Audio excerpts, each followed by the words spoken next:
The OPA. Train. 列车即将到站。まもなく列車が到着します。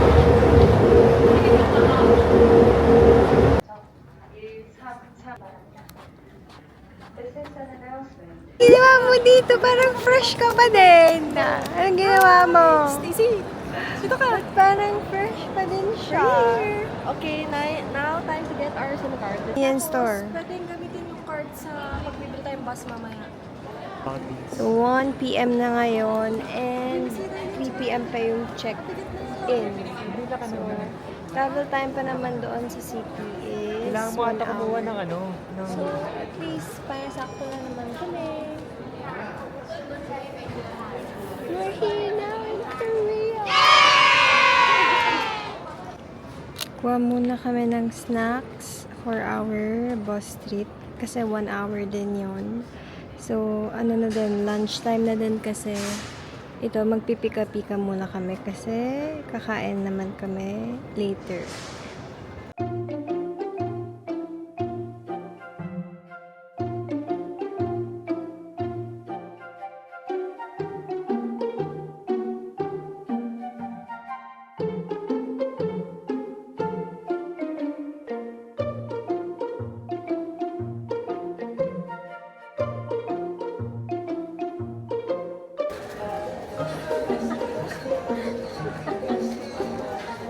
Ay, parang sa nasabi. Parang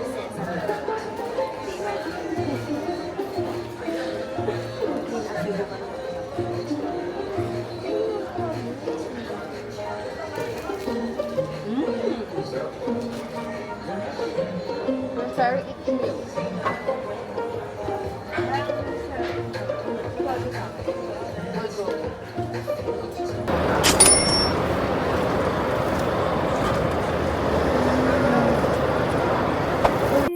So, it's our first day here in Seoul, Korea. And nandito na kami ngayon sa Airbnb namin. And is good for 7 packs. Nag-bus lang naman kami papunta dito. Tapos, ang binabaan namin is Hongik University. Malapit to sa Hongdae. So, quick room tour. Quick room tour tayo. Ito ang first bedroom natin. Ito, meron tayong kitchen area and then may ref din. Ito, dining area. Meron din silang pinaprovide na towels, tapos yung hair blower o dalawa pa. Next bedroom, halos same lang naman din siya. Medyo bare yung design nito. So, parang naiisip ko sa kanya is Japanese style na kwarto. Kasi sobrang neat lang and wala masyadong gamit. So, meron tayong napakalaking TV. Tapos, ayan, may sofa lang naman din dyan. So, ito yung living area na medyo maliit siya. Pero, ayan, malinis din. Tapos, full size length mirror. Tapos, it's good thing talaga pag big family to have 2 bathrooms. So, ito yung first bathroom. Andito lang siya, near the kitchen area. And then, ito yung pinakamalaking bedroom. Kasi andito din yung isang CR. So, ito yung CR natin. May-provide din naman sila na shampoo, conditioner, and body wash or shower gel. So, pwede naman na hindi kayo magdala.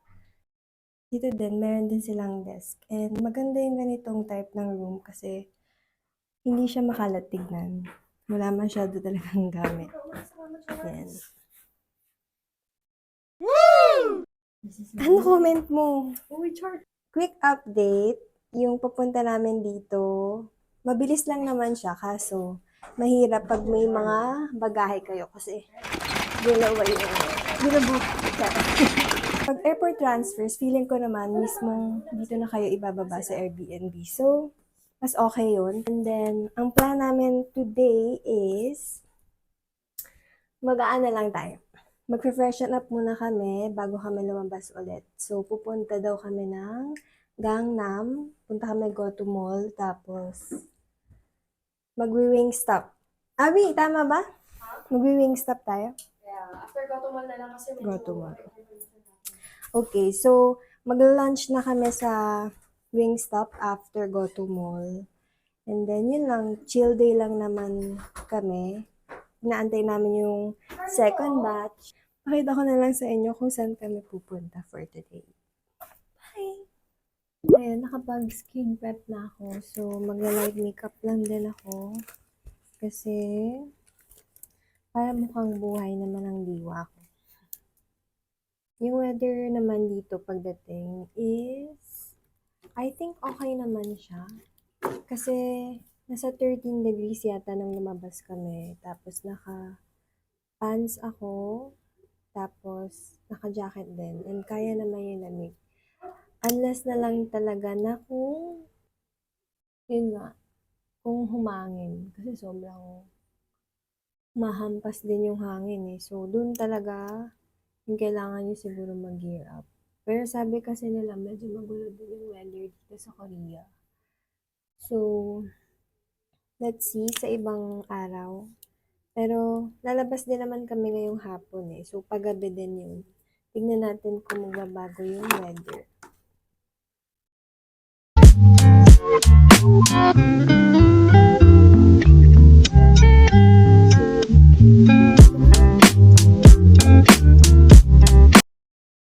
Pero alam niyo yung isang gusto kong gawin dito sa Korea, yung pinaka i-read din ng sisters ko is yung scalp treatment. Yun pala, kailangan talaga nagpapaschedule. Hindi ka dapat nag-walk-in talaga. So, tatry ko sa ibang araw. Kung meron pa kaming time. 18 steps daw kasi yun. So, parang halos 2 hours yung gagawin sa'yo. Sabi ng ate ko, parang ibang tao ka na lang. Nakaka-refresh talaga siya ng scalp. Tapos makikita mo kung ano yung problem sa scalp mo. Parang natanggalan ka ng Mga kutuloy sa dry skin. tutulisa ba? Oo, ganun din yun. Talaga. Nakikita niyo yung Basta mga situation. pores. Kapag clog yung pores mo doon. Ayun. And yun pala, pagkalabas namin, ang una namin kailangan gawin is magpapalit kami ng money. Wala kaming pinapalit sa airport eh. So, yung binili naming ticket for bus, nag-card lang naman kami.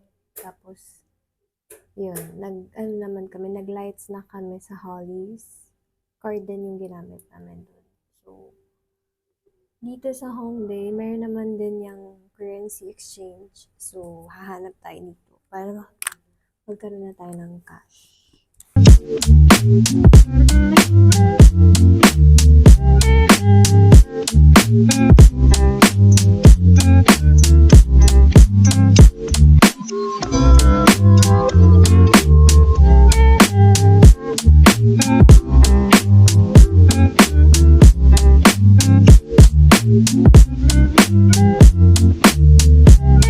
Ako, nag-ready talaga ako for the change of weather.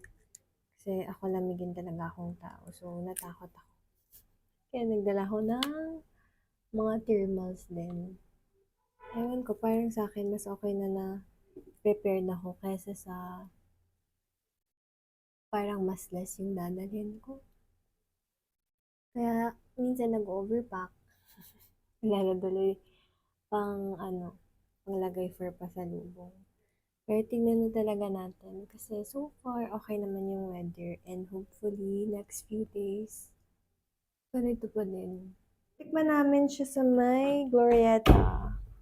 So sobrang tagal na nun. Pero masarap talaga yung Wingstop. Let's see kung masarap pa din siya. Nakapants. Hindi na ako nagpalit. Kasi para hindi natin mabawasan yung OOTD.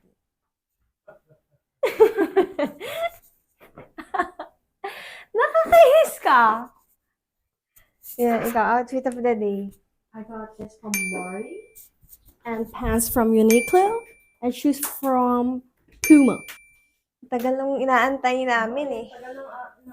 Parang kanina pa kami nag-freshen up dito. Tapos siya ngayon parang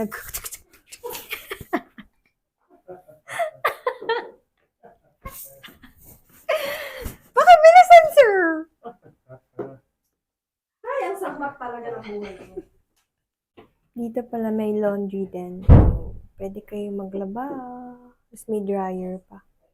Here's our apatu. Apatu. And dito kami nagsistay for our 5 days in Seoul. Out and about. Medyo maliwanag pa din kahit magsi-6 na. Or 6 na. Walking around the neighborhood. You know, ganda din ang neighborhood namin dito. Medyo tahimik. Tahimik pa ngayon. Pero Hongdae kasi ito eh. So, tignan natin mamayang gabi kung maingay. Pero meron naman din silang quiet time dito. And so far, kinakaya natin yung lamig. Kaya, di ba? Oo, kinakaya naman yung lamig. As long as siguro hindi ka matagal sa labas. And wala ngang hangin. Ayan, pag mahangin, grabe. Yun yung hindi ko na kinakayanan. So, yun lang. Magte-train kami eh. So, papaload din kami ng Tmall. Ito yung uphill na dinala namin luggages kanina. So, yan lang yung medyo mahirap.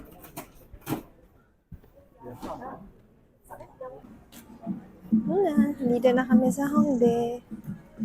Bilis lang. Konting lakad lang from our apartment. Diba? Ang ganda talaga yung accessible yung apartment niya sa lahat.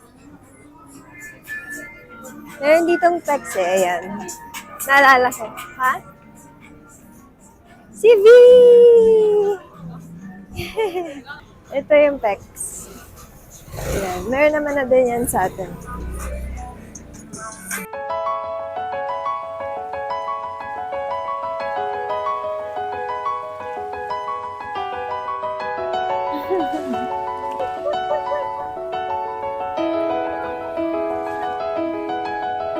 Ayan o, grabe. Sobrang daming pwedeng kainan dito. So, halo-halo. May restaurant and pwedeng pagbila ng mga damit. Like this one. Yan o. Diyan kami magpapapalit ng USD. Tada!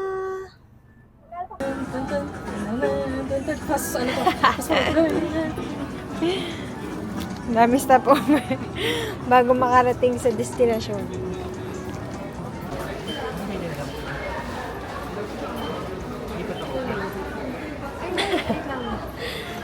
Isang serya ka pa din?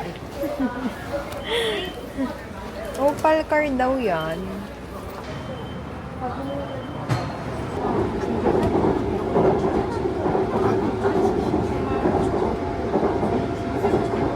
Tignan nyo kung gaano kalawak ang train station ng Korea. Ayan. So, if you're coming from Hongik University, ang bababaan nyo is Dangsan, tapos magta-transfer pa kayo. So, from Dangsan, bababa naman kayo ng Sinongyeon kung mag-wing stop kayo. Pero, usually, meron namang Google Maps. Reliable din naman yun. Kaya, mas best na mag-download din kayo ng ganun. Kung mag-travel kayo sa Korea or any country. Japan din, yun yung ginamit namin. So, kakain lang naman kami ng dinner. Sumusunod lang ako sa kanila. Sila ang guide. Favorite ko to dito sa Korea. It's manju. Ito yung na-miss ko. It's custard cream.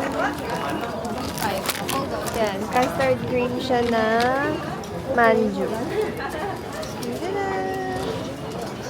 Bumibili na naman siya. Bago talaga makapunta sa destinasyon. Oh. Kasi naaamoy nyo eh. Ang bango din. This one too. Sobrang bango as in. So, any manju lang na ganito. Custard cream. Love na love ko talaga. Cheers tayo. Cheers. Kumaman kita. ko akin. Teka. Anong flavor niyan? Pizza. Pizza dalawa? Mainit pa nga.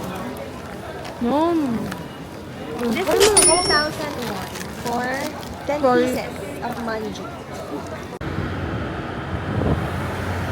Yan, onting lakad lang from the station. Pagbaba, it's here!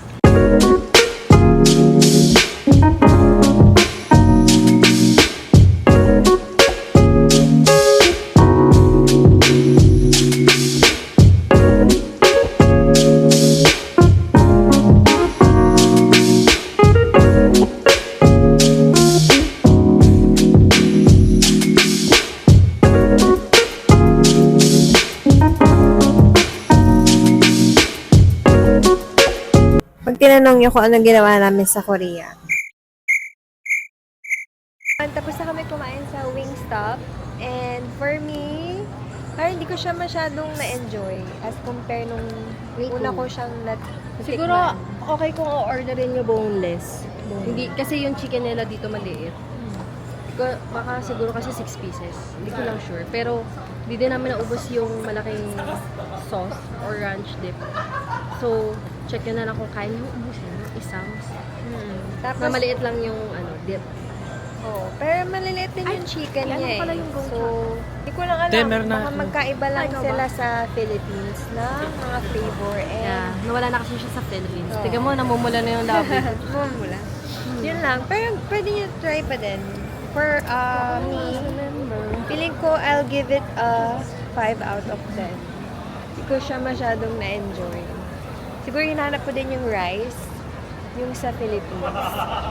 Well, syempre, laging may ka-partner tayo na kanin pag kumakain ng fried. So, yun siguro. Next stop, dessert! Yan, ang favorite ng ating kapatid. Parang dami na natin nainuman, oh. Oo, halo-halo na. Appeal, appeal.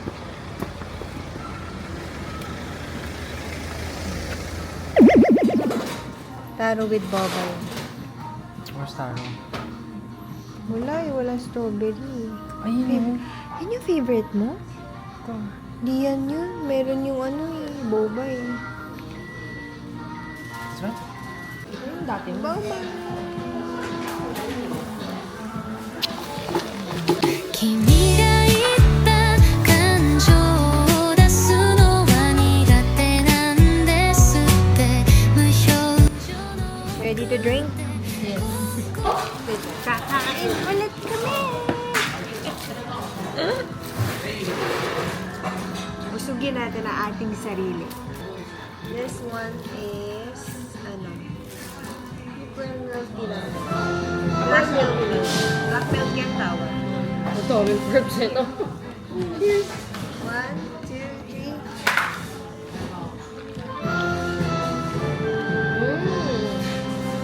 Yummy. That's good. Sarap ng cream. Yung sarap niya lalo kasi may maliliit.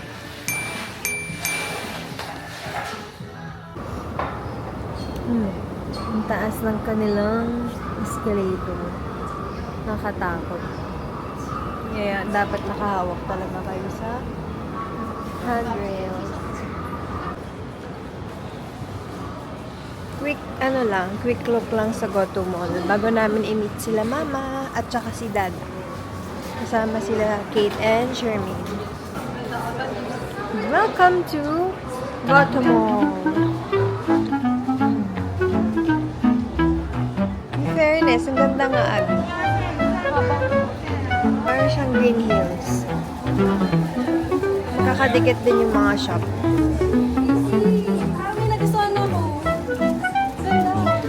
Naghahanap na lang pang ano to, OOTD sa photoshoot. Ang ganda. Uy, maghanap ka na.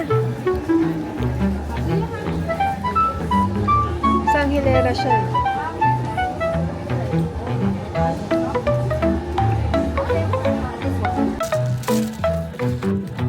Thank you. Line 9.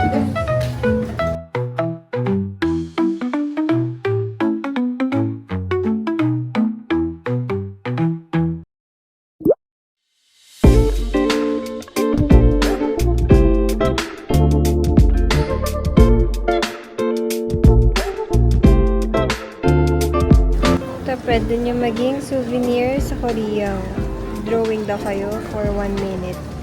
Tapos 7,000 won per person. Oh, cute oh.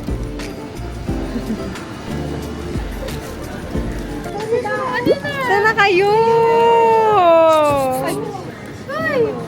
Anong ginagawa niyo dito? Anong ginagawa niyo dito? Wala ako, tumol! Wala ka! Asan na yung pangalan mo, Catherine? Wala. Wala ba? Uy, saan na kayo galing? Saan ka ba vlog? Oh, tara! Oh, gano'n oh. Picture mo kami tatawin. Uy, naka-girl. Kumain na ba kayo? Nip, kanina nagpika-pika. Okay. Ano? Saan tayo? Ito na yung dinner. Dami pa na ilaga natin. Pina-shopping namin sa Tapos Gotham Mall. Uy, ang dami niya na ata inano. Binubudol ako niya, no? Sabi niya, bilhin mo na! Bilhin mo na, bagay sa'yo. Oo, ganun. Aray Ganun ko. kabilis. Syempre. Ready pa lang. Okay na, nandito na.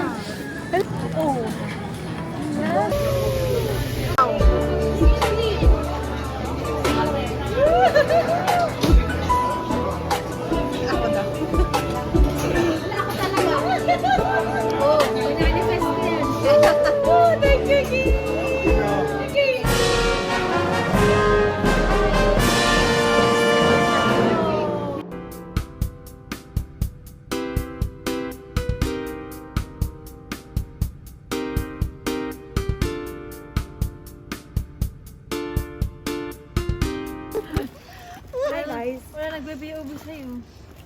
Ito yung scarf na binili ko ngayon. Napakaganda. Ganda, di ba?